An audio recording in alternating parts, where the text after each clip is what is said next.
Hey, good people. I'm Dr. Seth, psychologist, and today we're going to talk about an experience that is extremely important because it affects a lot of people.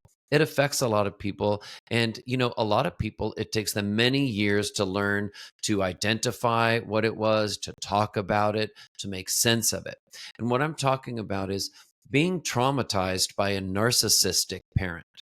I am talking about the experience of a young person growing up with a parent who was very narcissistic, who wasn't able to focus on the child's emotional needs and wants and identity, and instead projects all sorts of expectations and needs onto that child.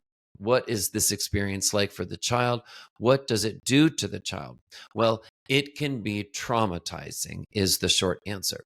Now, when we talk about the word trauma, it's important to understand that there are different levels of trauma. For example, a young person may be in a car accident with other family members and lose their entire family. Does it happen? Yes, it happens. And do those individuals, I pray, end up getting mental health treatment? Yes, they often do. Well, that individual who survived an accident, for example, that is someone who experiences about the most severe form of psychological trauma there is. But like I said, there are levels of psychological trauma. And there are also traumas, psychological traumas that aren't just one time event related traumas, but chronic trauma. All right. A child raised by a very narcissistic parent. This is a type of ongoing chronic trauma, many years of this experience of their needs being neglected, their feelings and their emotional needs just being at times outright dismissed, let alone nurtured and nourished. So, this sort of chronic experience of really emotional neglect being raised by someone who's very narcissistic, that child who becomes then a teenage child, then a young adult child, etc., as they move through the lifespan, these traumatic, kind of chronic, traumatizing experiences with the parent can take many different forms, can have many different consequences for that child when they grow up later in life. And we'll talk more about those shortly. But is it traumatic? Is it a form of chronic trauma being raised by someone who is a very narcissistic parent? Absolutely. Absolutely. I'm going to talk about a few different ways that this experience can impact a person. So take a person, have them raised by someone who is very narcissistic. What does the trauma, how does the trauma manifest later in life? One of the primary ways is in the individual's self esteem. So, as a child develops, of course, they look to who to figure out what they're worth, how important their needs are. Will their needs be met? This is where they start to form their expectations, their templates for what to expect of the world, people around them. This is where they start to get a sense of their identity, how much they deserve the spot that they are occupying, how much they are worth. This is when the young child starts to say, well, when I'm hungry, the parent feeds me. When I cry, the parent nourishes me. You've probably heard the term, well, I just let him cry it out. What that says, of course, to a young child, think about it. What do you think that says to a young child? Just cry it out. The child is crying for any number of reasons. Well, you let a child cry it out, and the child, knowing that an adult or a parent is in the house, says, obviously, whatever I'm going through isn't really that important, isn't a priority, certainly, of the parent who's there. It's really, really, really important to understand this is where a young person starts to get their sense of self esteem and self worth. So, what makes a narcissistic parent? It is a preoccupation with themselves. They are preoccupied with themselves on the one hand. In addition, they have a set, rigid menu of what they want from their child, what they want their child to be, and expectations. It is not just unconditional love. The child is not just gonna be loved. What a notion, right? in the mindset of a very narcissistic parent. And the narcissistic parent, by the way, isn't often even aware of this. But the message sent to the child is, well, you're going to earn it. You want that love? You're going to earn it. And you're going to earn it in any number of ways. But overall, by being the child that I say you should be, by living up to the identity that I have set for you, I decide. This is the message the narcissistic parent sends to the child. I decide, me. There is this sense of power and control that a narcissistic parent will feel over that child. And interestingly, later on in life, that parent will often feel like there is this sense of what the child owes them, that the child owes them. But again, it's all about what the child is supposed to be doing for the parent, how the child is supposed to be living up to expectations for the parent. Okay. These are a couple foundational elements to understand how the self esteem of a child, of someone very narcissistic, can really get off track because it's not just this place of acceptance, this saying, okay, I love you. My job is to focus on you. And even to some extent, the parent, I am so lucky. What a privilege it is to be in this relationship with you where I get to nurture you. That is really, hopefully, the mindset of the parent that you want. And then the child, of course, will feel that. So the child feels so special. The child can feel in those moments like a little king or a little queen. Now, of course, later that child will start to go to school and, age through the different levels of school and start to have their own social experiences and realize, oh my gosh, they're not a king or a queen at all. They're not, quote unquote, that important. They're not that special, just like their mom or dad always made them feel. But that early foundation that parent taught them to feel that way built up a strong enough foundation that then their self-esteem, their self-worth is strong enough to weather the storms and the heartbreaks and the ego blows that life, that all the complex stages of life and avenues in which an individual travels, they can sustain the blows.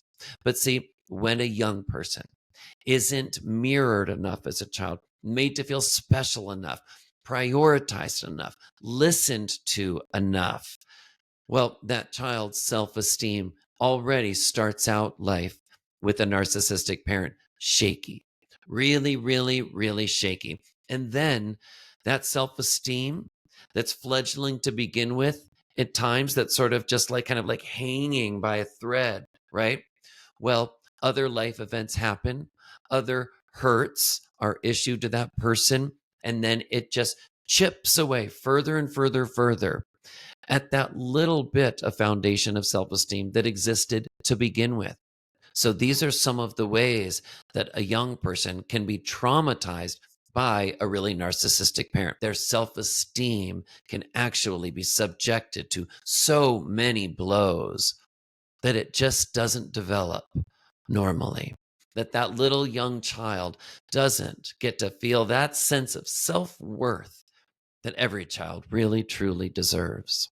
One of the second effects of being traumatized by a narcissistic parent is the impact that it takes on one's trust in people. So think about how much a person at age 20, 25, 30 trusts other people in general, trusts just the world around them, trusts people in the world around them, believes in the overall goodness and trustworthiness in people. How much does the person trust individuals at work? How much does the person trust individuals in their social circle, just in general, in their community of people, in their family? How much does this person trust romantic partners? This is one of the things that takes one of the biggest blows when you are a person, a young child who is raised by a very narcissistic parent. You come to understand that when you get really close to people, you can't truly trust them. You can't trust them to meet your emotional needs, to validate your emotional needs, to prioritize you when it's appropriate. You really come to feel that other people are there, but that they're not necessarily there for you to be connected with or for you to be supported by. In fact, other people can be there to hurt you. Other people can be there to make you feel nervous or uncertain or insecure.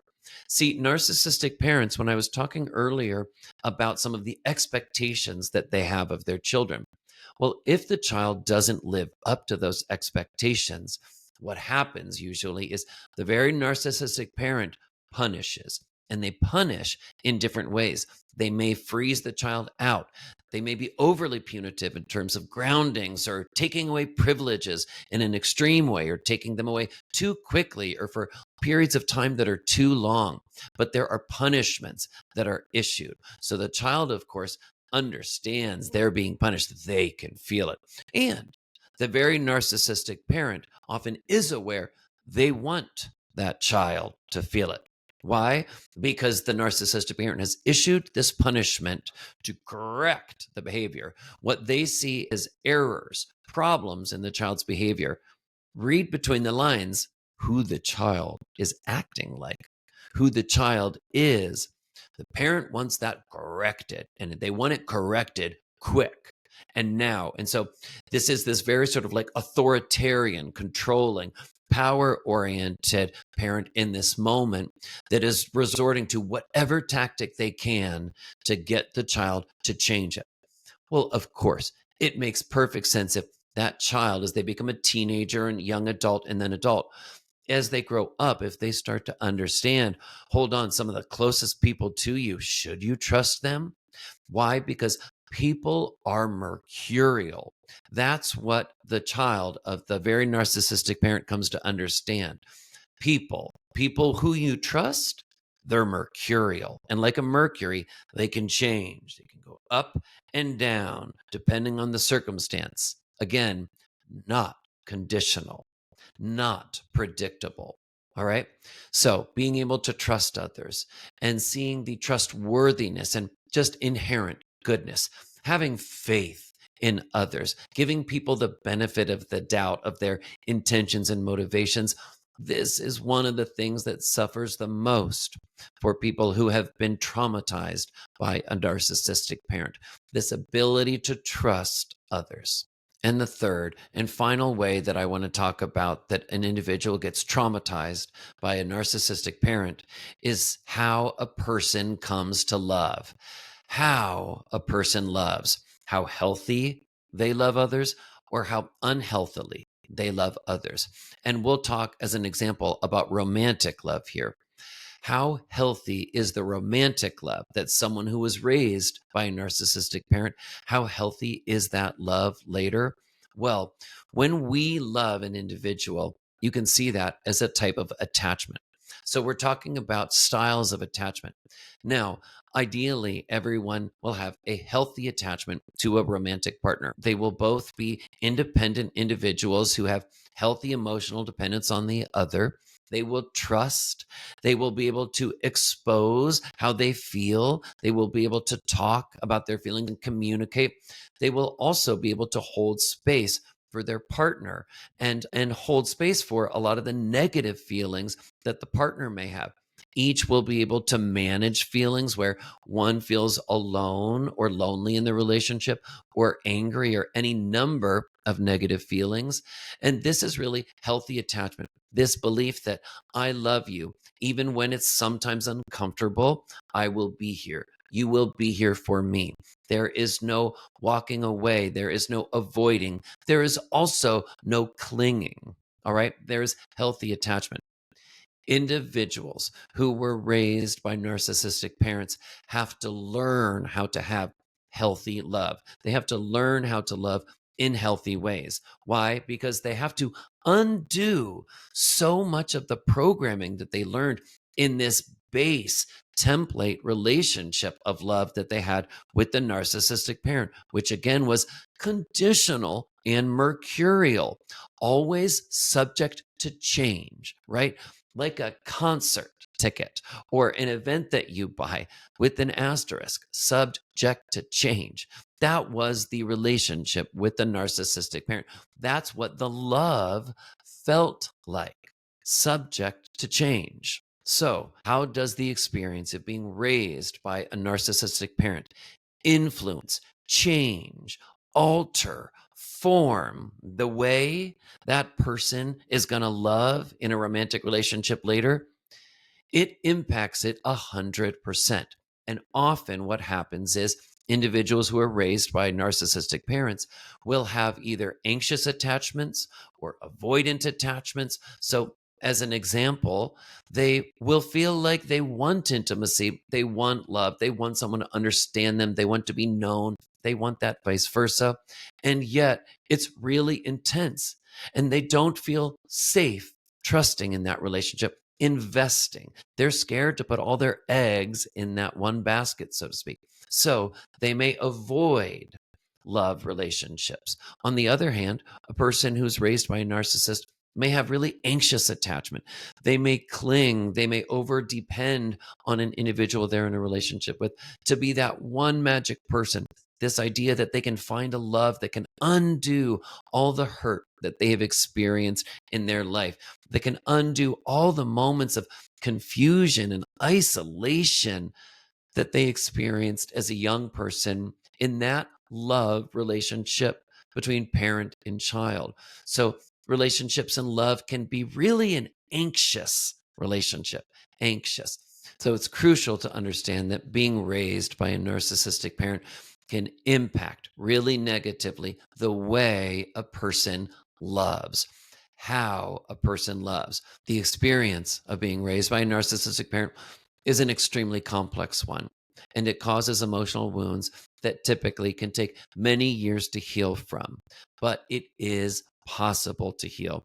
And I always say, I really believe that just getting educated better about some of these experiences is really the first step in healing. It is possible to heal, but only if you are really truly honest with yourself. Nobody wants to believe that they have been sad. Nobody wants to believe that they're sad now, or maybe that they were even sad a lot of times in the past. It's totally normal and natural to want to tell yourself that you're happy, or to try to think back to childhood and really want to believe that that was happy and it was full of love. But the truth is, honesty is a really important place to start from if you want to make positive changes in your life, if you want to heal, if you want to improve your life. It will all start with honesty. I hope this video has been helpful.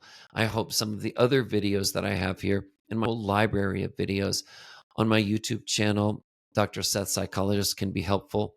You may also like where I go deeper on these issues in my podcast, Insight with Dr. Seth.